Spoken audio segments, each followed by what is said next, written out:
नमस्कार मित्रों, आपका फिर से गुरु कृपा क्लास की ऑनलाइन यूट्यूब क्लास में हार्दिक स्वागत है।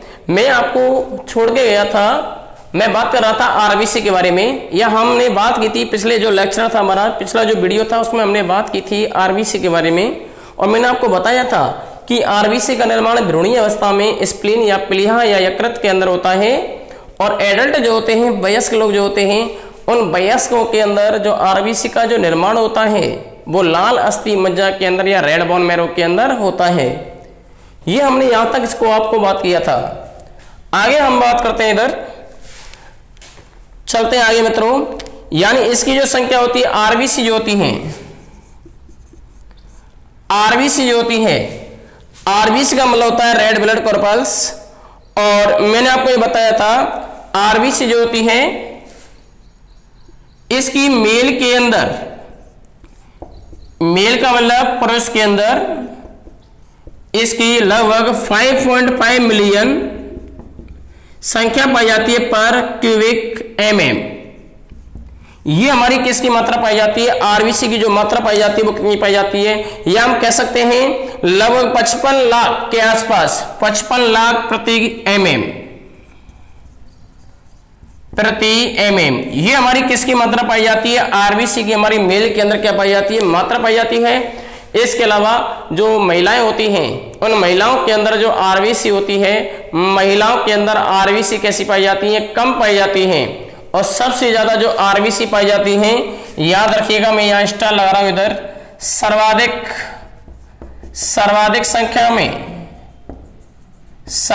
संख्या में आरबीसी किसके अंदर पाई जाती है? भ्रूण के अंदर।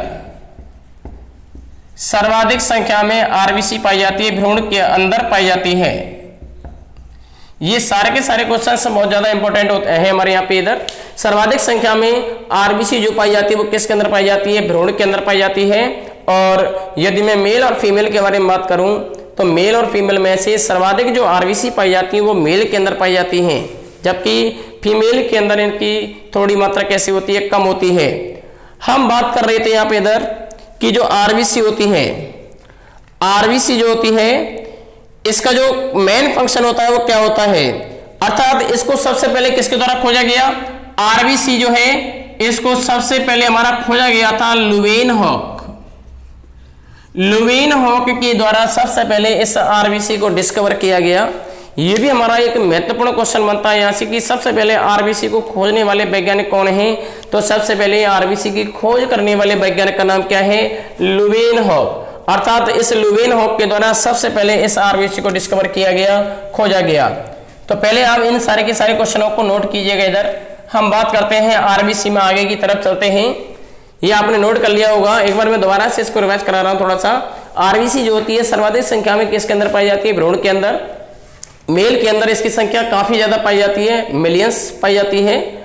और एडल्ट के अंदर आरबीसी का निर्माण रेड बोन मैरो के अंदर या लाल अस्थि मज्जा के अंदर होता है। भ्रूणीय अवस्था में स्प्लीन के अंदर होता है या प्लीहा या तली के अंदर होता है। आप इसका स्क्रीनशॉट लीजिए, तब तक मैं इसको साफ करता हूं, तभी चले आगे, चलते हैं आगे की तरफ। हम आरबीसी से संबंधित यहां अन्य क्वेश्चनों के बारे में भी बात करेंगे।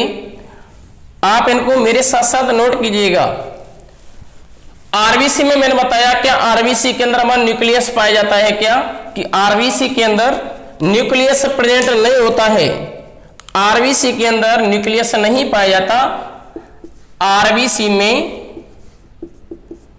केंद्रक, आरबीसी के अंदर केंद्रक नहीं पाया जाता। आरबीसी में केंद्रक नहीं पाया जाता है। अब यहां पर अपवाद हैं, अपवाद हैं दो जंतु, अपवाद हैं यहां पे दो जंतु। एक है ऊंट और एक है लामा। ये दो जंतु ऐसे हैं जिनकी आरबीसी में, ये दो जंतु ऐसे हैं, ये दो जंतु ऐसे हैं जिनकी आरबीसी के अंदर, जिनकी आरबीसी में क्या पाया जाता है मित्रों? जिनकी आरबीसी के अंदर केंद्रक पाया जाता है, जिनकी आरबीसी में क्या होता है, केंद्रक पाया जाता है। और ये केंद्रक कैसा होता है, इन दोनों जीवों के अंदर या ऊंट और लामा का जो केंद्रक होता है, ऊंट एवं लामा, ऊंट एवं लामा, इन दोनों का केंद्रक, इन दोनों का केंद्रक वाई कॉन्वेक्स, वाई कॉन्वेक्स का मतलब होता है द्विउत्तल, द्विउत्तल, बाई कॉन्वेक्स एवं ओवल शेप, ओवल शेप का मतलब होता है अंडा के आकार का या अंडाकार आकृति का होता है, अंडाकार आकृति का होता है। दोबारा ध्यान दें, मैंने बताया अभी ऊंट और लामा जो होते हैं इन दोनों का जो होता है केंद्रक इनके अंदर पाया जाता है। लेकिन हमारी आरबीसी जो होती है, स्तनधारियों की जो आरबीसी होती है, हमारी आरबीसी के अंदर केंद्रक नहीं पाया जाता। लेकिन याद रखिएगा ऊंट और लामा की आरबीसी के अंदर केंद्रक पाया जाता है। और इनकी जो आरबीसी होती है उसका साइज कैसा होता है, इसकी आरबीसी का जो साइज होता है वो बाई कॉन्वेक्स होता है, यानी द्वितल होती है। और आकार कैसा होता है, अंडाकार आकृति की होती है। तो याद रखिए ऊंट और लामा का जो आरबीसी होता है वो केंद्र का युक्त होता है। और उसके अंदर क्या पाई जाती है बताइए, केंद्रक पाया जाएगा। और कैसा आकृति का मिलेगा, अंडाकार आकृति का। ये हमारी आरबीसी का जो साइज होता है वो अंडाकार आकृति का होता है। और कैसे होती है, द्वितल होती है। बात यह आती है कि हमारी जो आरबीसी होती है, सामान्य आरबीसी, यानी हमारी जो आरबीसी होती है, हमारी आरबीसी कैसे होती है, ये होती है बाई कॉन्वेक्स। बाई कॉन्वेक्स तो होती है किसके अंदर, ऊंट के अंदर और लामा के अंदर। लेकिन हमारी कैसी होती है, बाई कॉनकेव। बाई कॉनकेव का मतलब होता है द्विअवतल। ये हमारी कैसी होती है, ये द्विअवतल होती है।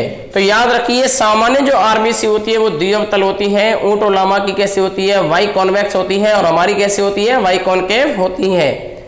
तो ये सारे के सारे पॉइंट हमें यहाँ पे याद रखने, इधर सारे के सारे इंपॉर्टेंट हैं।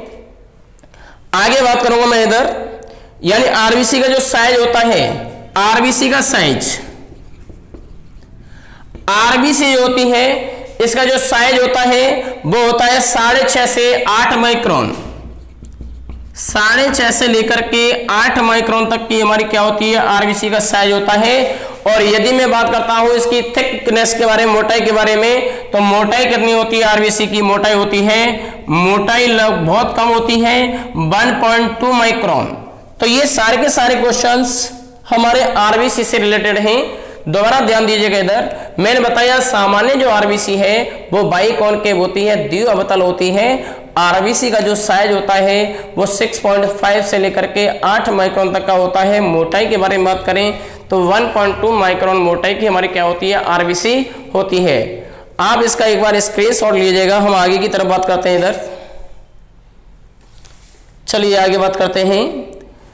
यहां हमारे आरबीसी से रिलेटेड अन्य हमारे बहुत सारे क्वेश्चन बनते हैं। मैंने बताया अभी कि आरबीसी में केंद्रक नहीं पाया जाता, ऊंट लामा की आरबीसी में केंद्रक पाया जाता है और बाई कॉन्वेक्स होता है। और कैसा होता है, ओवल शेप होता है। लेकिन सामान्य जो आरबीसी होती है उसका केंद्र कैसा होता, वो कैसी होती है, द्विअवतल होती है। और इसके अंदर केंद्रक नहीं पाया जाता।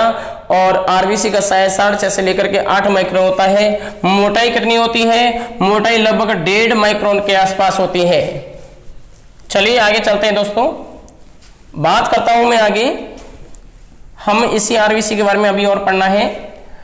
आरबीसी, बात आती है लार्जेस्ट आरबीसी किसकी है, लार्जेस्ट आरबीसी, लार्जेस्ट आरबीसी। तो याद रखिएगा सबसे बड़ी जो आरबीसी पाई जाती है, ये सबसे बड़ी जो आरबीसी पाई जाती है, ये पाई जाती है एम्फीबिया वर्ग के 2 प्राणी हैं जिनका नाम है एम्फीयूमा और प्रोटियस। 80 माइक्रोन तक साइज होता है उसका। तो याद रखिए लार्जेस्ट जो आरबीसी वो किसकी है, ये हमारी एम्फीबिया वर्ग के प्राणियों की होती है, एम्फीबिया वर्ग के प्राणी। लार्जेस्ट यदि आरबीसी के बारे में यदि क्वेश्चन आ रहा तो आपको ध्यान दीजिएगा इधर, लार्जेस्ट जो आरबीसी है वो एम्फीबिया वर्ग के प्राणियों की होती है, प्राणियों की होती है। और इन प्राणियों में हमारे 2 प्राणी हैं।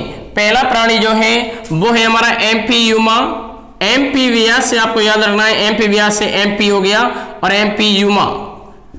एम्फीयूमा एवं प्रोटियस।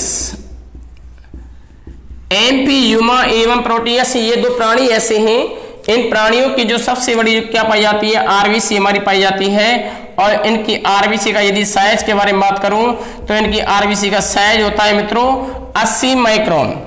याद रखिएगा, लार्जेस्ट जो आरबीसी पाई जाती है, सबसे बड़ी जो आरबीसी पाई जाती है, सबसे बड़ी आरबीसी हमारी एम्फीबिया वर्ग के प्राणियों की पाई जाती है। इन प्राणियों में सबसे पहला जो प्राणी है वो है एम्फीयूमा, और सेकंड जो प्राणी है वो हमारा प्रोटियस है। इन दोनों की आरबीसी का साइज कितना होता है, लगभग 80 माइक्रोन तक इनका क्या होता है, साइज पाया जाता है। एक क्वेश्चन और बनता है हमारा यहां से, स्मॉलेस्ट आरबीसी, ये तो लार्जेस्ट हो गया, एक है हमारा स्मॉलेस्ट आरबीसी। स्मॉलेस्ट आरबीसी आपने पढ़ा होगा मस्क डियर। मस्क डियर का मतलब होता है कस्तूरी मृग। कस्तूरी हिरण जो होता है इसकी आरबीसी का साइज सबसे छोटा होता है। ये लगभग कितना होता है, इसका साइज लगभग होता है 1.5 माइक्रोमीटर, 1.5 माइक्रोमीटर। अब एक बात ध्यान दीजिएगा, इधर कस्तूरी जो मृग है उस कस्तूरी मृग की आरबीसी का साइज कैसा है, 1.5 माइक्रोमीटर है, जो स्मॉलेस्ट आरबीसी के रूप में जानी जाती है। और सबसे बड़ी जो आरबीसी है, लार्जेस्ट यानी सबसे बड़ी, ये एम्फीबिया वर्ग के दो प्राणी हैं, एक एम्फीयूमा और एक प्रोटियस, जिनका साइज कितना होता है, 80 माइक्रोन तक क्या होता है मित्रों, साइज होता है। ये दोनों क्वेश्चन हमारे आए हुए क्वेश्चन है एग्जाम्स के अंदर, ठीक है, आप इनको ध्यान से नोट कीजिएगा। चलते हैं आगे। यदि मैं बात करूं आगे मेमल्स के बारे में, स्तनधारियों के बारे में, तो स्तनधारियों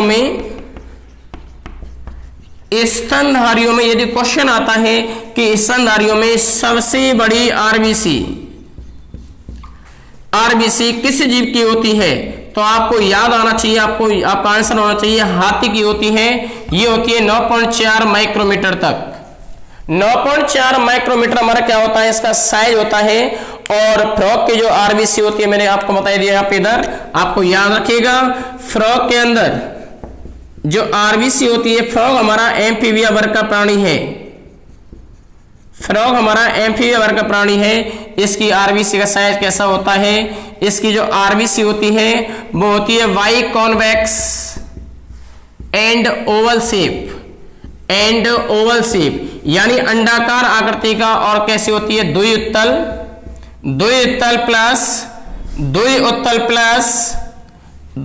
प्लस ओवल का मतलब होता है अंडाकार आकृति। ओवल का मतलब होता है अंडाकार आकृति और वाई कॉन्वेक्स का मतलब होता है उत्तल। तो याद रखिएगा, फ्रॉग की जो आरबीसी होती है, फ्रॉग हमारा एम्फीबिया वर्ग का प्राणी है और इसका जो आरबीसी होता है वो वाई कॉन्वेक्स होता है प्लस ओवल शेप का होता है, अंडाकार आकृति की होती है। तो यहां हमारे मित्रों ये सारे के सारे क्वेश्चन बनते हैं आरबीसी से रिलेटेड, सारे के सारे क्वेश्चन हमारे वेरी वेरी इंपॉर्टेंट है। यहाँ पे जरा आप देखिएगा, लार्जेस्ट जो आरबीसी है, मैंने बताया लार्जेस्ट जो आरबीसी होती है वो एम्फीबिया वर्ग के प्राणी हैं हमारे दो, एम्फीयूमा और प्रोटियस, जिनका साइज 80 माइक्रोन का होता है। एक है हमारा स्मॉलेस्ट आरबीसी जो मस्क डियर या कस्तूरी मृग की होती है, लगभग 1.5 माइक्रोमीटर है। और स्तनधारियों में सबसे बड़ी जो आरबीसी पाई जाती है वो हाथी की पाई जाती है और इसकी आरबीसी का साइज होता है 9.4। इसकी आरबीसी का साइज कितना है, 9.4 माइक्रोमीटर। आप इसका स्क्रीनशॉट लीजिएगा। चलते हैं आगे की तरफ बात करते हैं।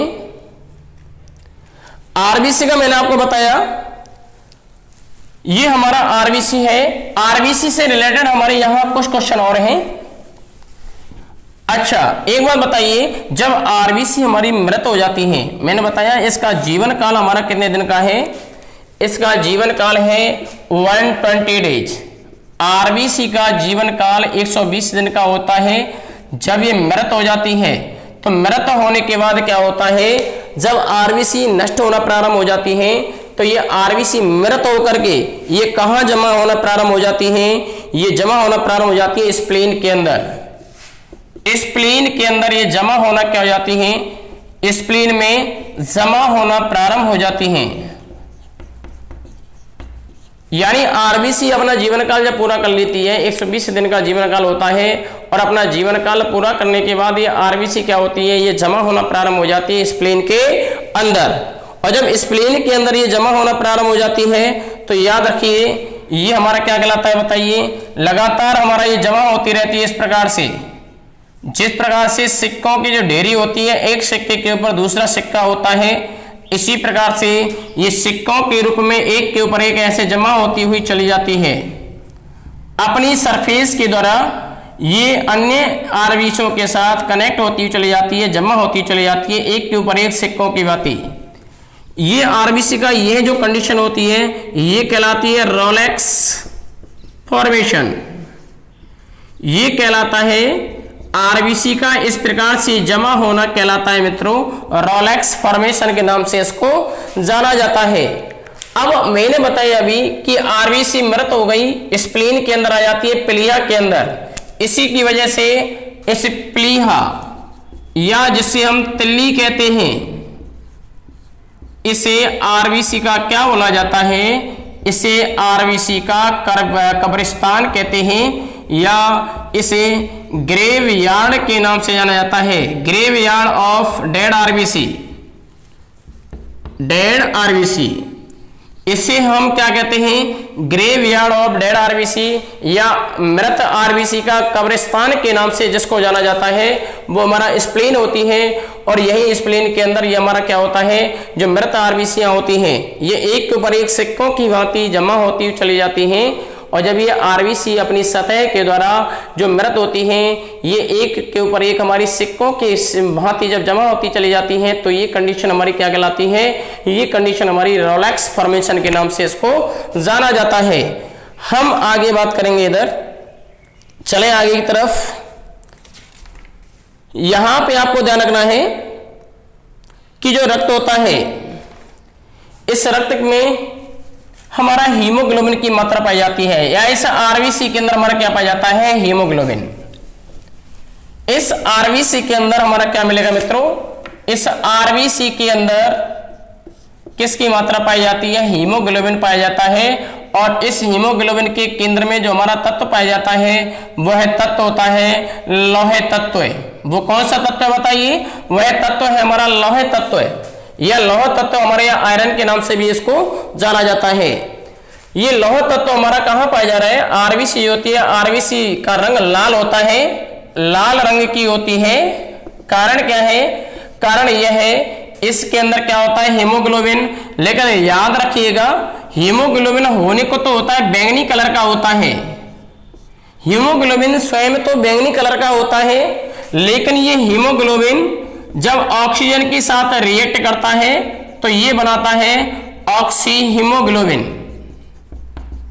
ये क्या का निर्माण करेगा मित्रों, जब हीमोग्लोबिन ऑक्सीजन के साथ रिएक्ट होता है तो ये बनाता है HbO2 या ऑक्सी हीमोग्लोबिन का निर्माण करता है। और इसी ऑक्सी हीमोग्लोबिन की वजह से ब्लड का रंग कैसा होता है, रेड कलर का होता है। चलिए आगे बात करते हैं।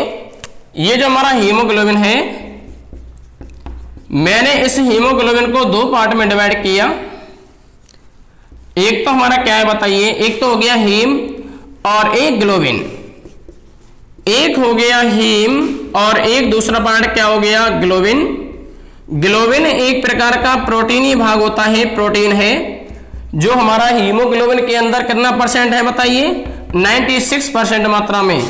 और ये एक प्रकार का क्या है, रंजक है, जो कलर देता है ब्लड के लिए। ये कितना प्रतिशत है, 4% मात्रा में पाया जाता है। तो हीमोग्लोबिन का यदि हम पार्ट यदि डिवाइड करें तो याद रखिएगा हीमोग्लोबिन में हमारे क्या होते हैं, दो पार्ट होते हैं, हीम प्लस ग्लोबिन। ठीक है, अब यदि हम बात करें हीमोग्लोबिन में, क्वेश्चन बनता है हमारा यहां पर, हीमोग्लोबिन में क्या पाई जाती हैं, 4 चेन पाई जाती हैं। हीमोग्लोबिन में 4 चेन पाई जाती हैं, जिनमें से 2 अल्फा चेन और इन्हीं में से 2 कैसी चेन होती हैं, इन्हीं में से 2 बीटा चेन होती हैं। तो याद रखिएगा हीमोग्लोबिन जो होता है, हीमोग्लोबिन के अंदर 4 चेन पाई जाती हैं, 2 अल्फा और 2 हमारी बीटा चेन होती हैं। यह जो अल्फा चेन है, प्रत्येक अल्फा चेन का निर्माण 141, प्रत्येक अल्फा चेन 141 अमीनो अम्लों से मिलकर के बनती है। प्रत्येक अल्फा चेन का निर्माण 141 अमीनो अम्लों से मिलकर के होता है, जबकि हमारी जो बीटा चेन पाई जा रही है इसके अंदर 2 बीटा चेन पाई जाती हैं और प्रत्येक बीटा चेन का निर्माण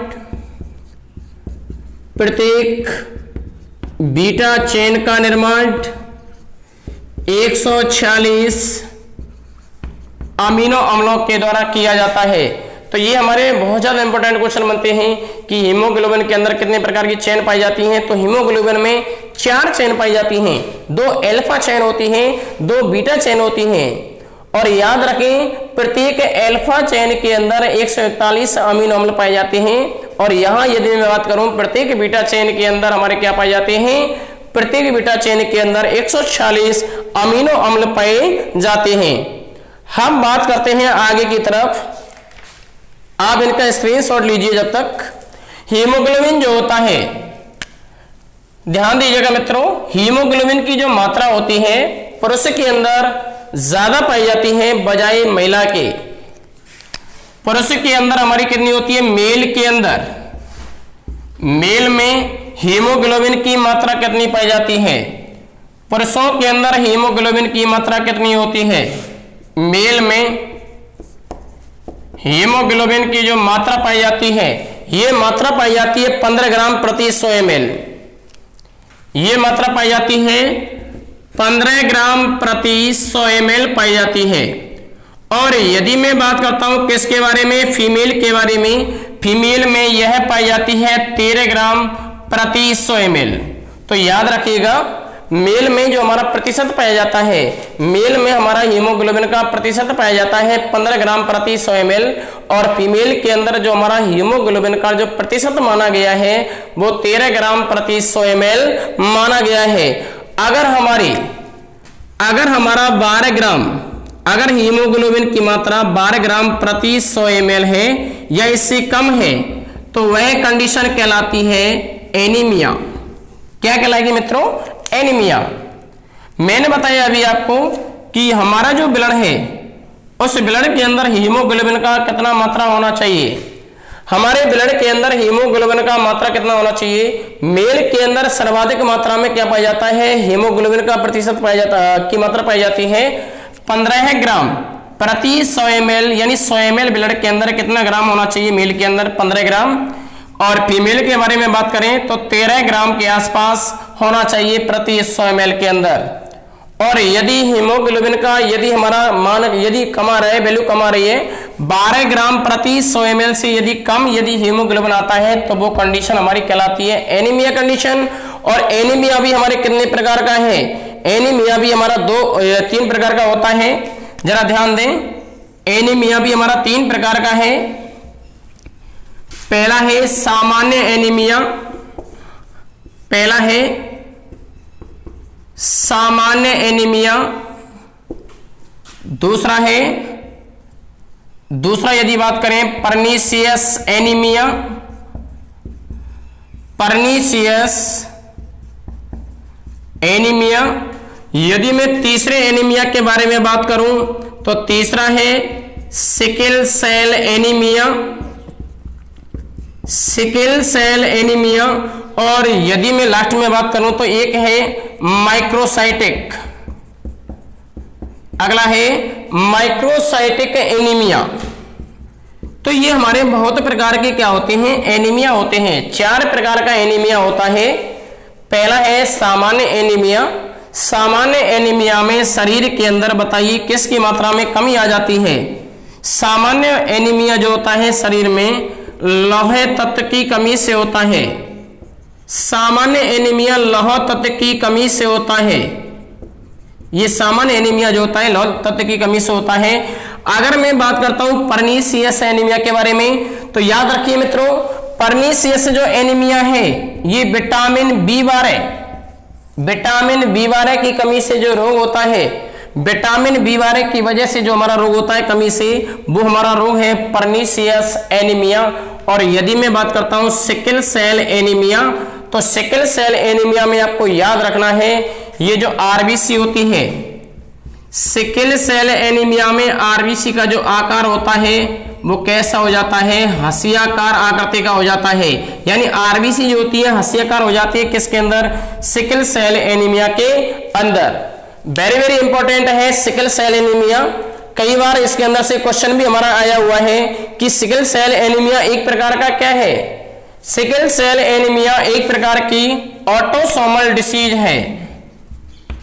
यह एक प्रकार की क्या है, ऑटोसोमल डिसीज है। यह एक प्रकार की क्या है, ऑटोसोमल डिसीज है, या गुणसूत्रों में उत्परिवर्तन की वजह से जो बीमारी होती है वो सिकल सेल एनीमिया है।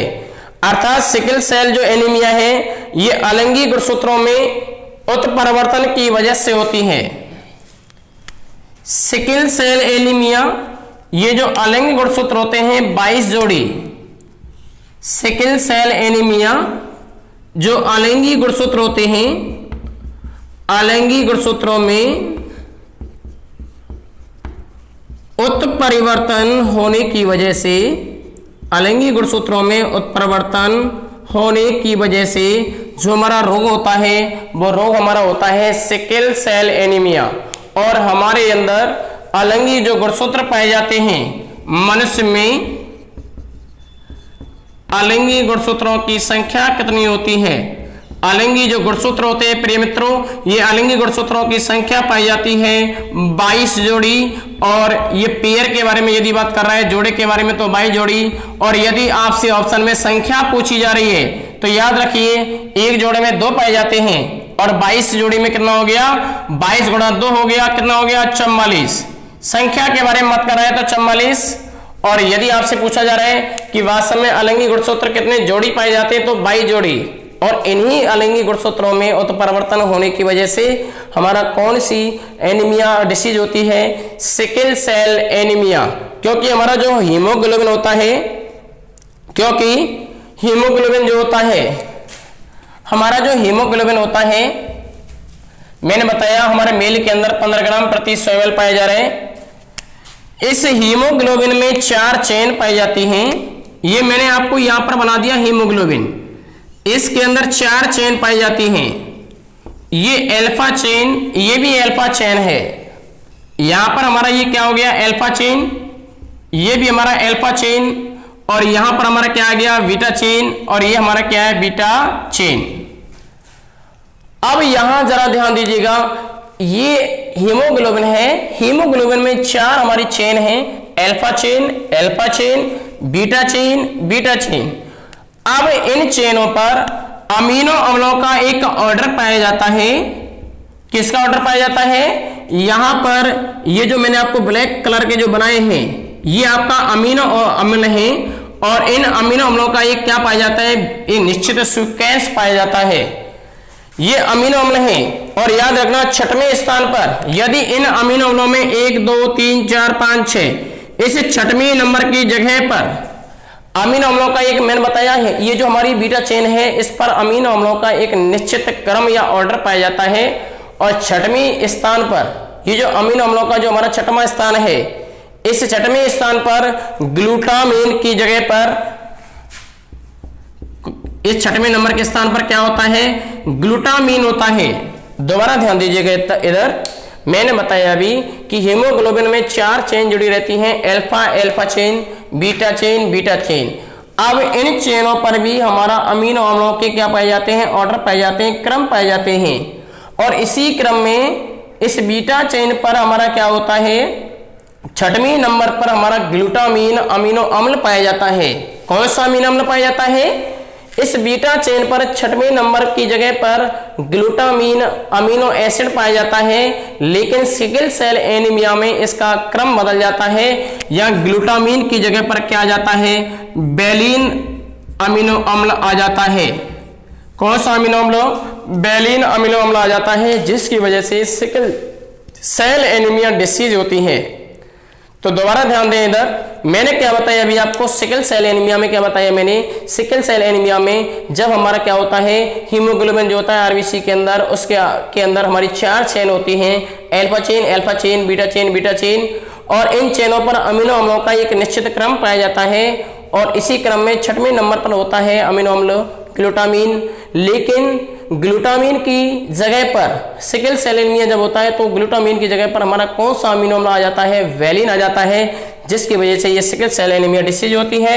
आरबीसी हसिया के आकार की हो जाती है, किस रोग में, सिकल सेल एनीमिया में। एक एनीमिया और रह गया हमारा इधर, यह है माइक्रोसाइटिक एनीमिया। याद रखिएगा, माइक्रोसाइटिक जो एनीमिया है ये किसकी वजह से होती है, vitamin B6, vitamin B9, vitamin B6 और विटामिन B9, इन दोनों की कमी से होता है माइक्रोसाइटिक एनीमिया। तो याद रखें, माइक्रोसाइटिक एनीमिया किसके वजह से हो रहा है बताइए, माइक्रोसाइटिक एनीमिया हमारा ये विटामिन B6 और विटामिन B9, इन दोनों की कमी से हमारा जो रोग होता है वो हमारा माइक्रोसाइटिक एनीमिया डिसीज होती है।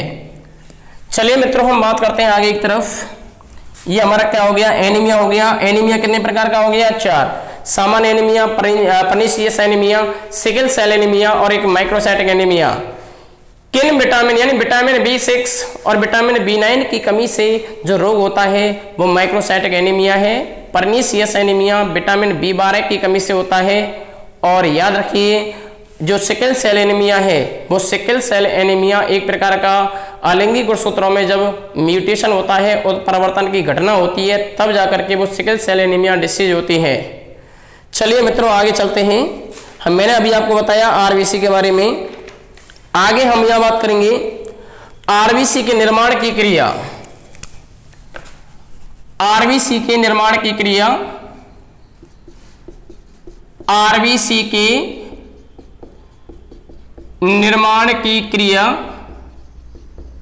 क्या कहलाती है, आरबीसी के निर्माण की क्रिया कहलाती है एरिथ्रोपोएसिस।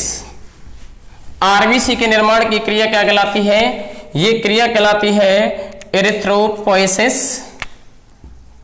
आरबीसी के निर्माण के जो प्रोसेस होता है एरिथ्रोपोएसिस। अच्छा क्वेश्चन है, आरबीसी के निर्माण की क्रिया क्या कहलाती है, एरिथ्रोपोएसिस के नाम से इसको जाना जाता है। एक होता है हीमोलाइसिस, अगला पॉइंट है हमारा एक हीमोलाइसिस, अगला है मित्रों हीमोलाइसिस। हीमोलाइसिस, अच्छा हीमोलाइसिस के अंदर क्या होता है, जब हमारी आरबीसी जो होती है उसको हम ब्लड के, उसको जल के साथ क्या कर दें मित्रों, मिक्स कर दें, तो कंडीशन क्या हो जाती है, जब रक्त को या आरबीसी को हम काय के साथ मिक्स कर दें, जब आरबीसी को या रक्त के साथ, जब रक्त के साथ जल को, जल एक हाइपोटोनिक सॉल्यूशन है, जल को मिक्स किया जाए, जल को क्या किया जाता है, मिक्स किया जाए, तो कंडीशन क्या हो जाती है, जो आरबीसी होती है, रक्त जो होता है, उस रक्त के अंदर हमारा जल क्या हो जाता है, प्रवेश कर जाता है।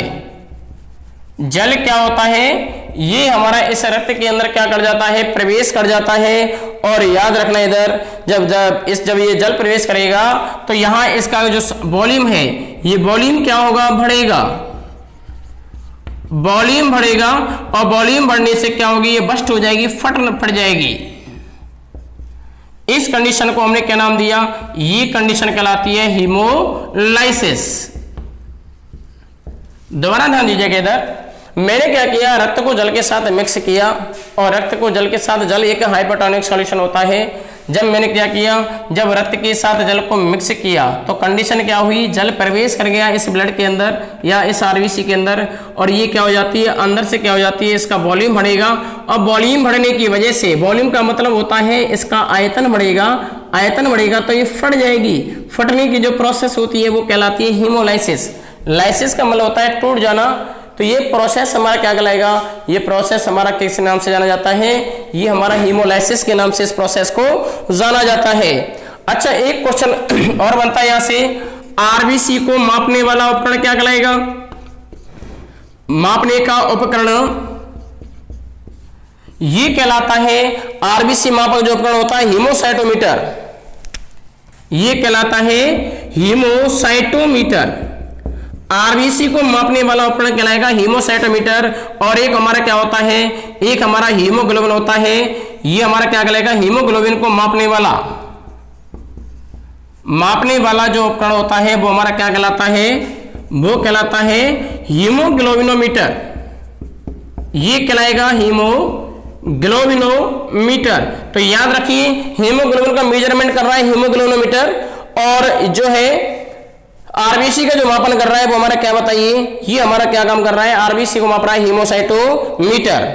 एक चीज और ध्यान दीजिएगा, एक एरिथ्रोपोएटिन हमारा हार्मोन होता है, इंपॉर्टेंट क्वेश्चन हमारा इधर, एक एरिथ्रोपोएटिन हमारा क्या होता है, एरिथ्रोपोएटिन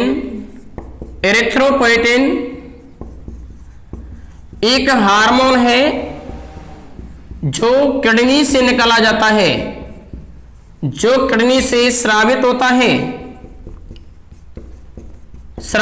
है, ये क्या काम करेगा, आरबीसी के निर्माण में क्या करता है, हेल्प करता है, आरबीसी के निर्माण में क्या होता है, सहायता करता है। तो याद रखिए, वृक्क के द्वारा निकाला जाने वाला एक वह हार्मोन जो हमारा आरबीसी के निर्माण में या ब्लड के फॉर्मेशन में हेल्प करता है, वो हमारा कौन सा हार्मोन है मित्रों, एरिथ्रोपोएटिन हार्मोन होता है। चलिए मित्रों, अब हम मिलते हैं कल नेक्स्ट वीडियो में बात करते हैं, ठीक है। हमारा ब्लड चल रहा है, ब्लड को हम कल कंटिन्यू करेंगे, और इसको कंटिन्यू करते हुए आगे हम हार्ट की तरफ बढ़ेंगे, क्योंकि ब्लड सर्कुलेटरी जो सिस्टम है, मैं यहाँ आज सर्कुलेटरी सिस्टम के बारे में बताना चाह रहा था, लेकिन सर्कुलेटरी सिस्टम को हम समझने से पहले हम यहाँ किसको समझना बहुत जरूरी है, यहाँ ब्लड और इसके घटकों को समझना बहुत ज़्यादा क्या होता है, आवश्यक होता है। अब हम ब्लड को कल कंप्लीट करते हुए हम अगला हमारा जो नेक्स्ट टॉपिक है, जो सर्कुलेटरी सिस्टम का एक मेन इंपॉर्टेंट भाग होता है हार्ट के बारे में विस्तार से हम अध्ययन करेंगे, ठीक है। तब तक के लिए जय हिंद, जय भारत, थैंक यू।